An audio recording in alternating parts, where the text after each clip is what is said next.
Because one I was just reading here was asking me about Cooley syndrome or blood disorders, and uh, I'll find that and get to that. But when you having hemoglobin and you're having daily or every week a new blood transfusion, and you're not carrying oxygen and things, here's the thing: you get into your liver, you get into your spleen, you get into your adrenals, and you get into your bone marrow. Now, question is, what herbs are good for the bone marrow? So, some probably not going to like this, but I do use antler a lot, especially in my ultimate immune, because antler, you don't hurt any deer or elk.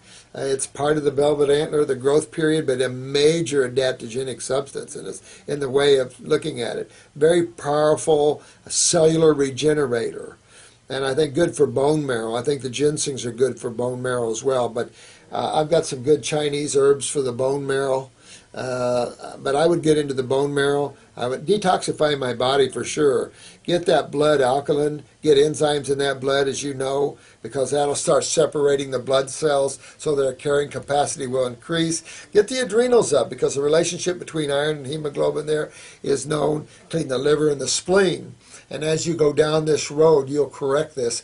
I've had people that had no bone marrow left at all from taking pharmaceuticals, and they were on daily transfusions of blood, and then every 3 days platelets. You didn't mention platelets, but anyway, you've got to get into your bone marrow. Well, you're into it's just going to take time to get into that bone marrow and rebuild that bone marrow and get into the adrenals. And same type of thing though.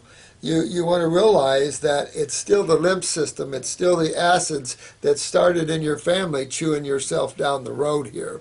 So really I would hit down that way.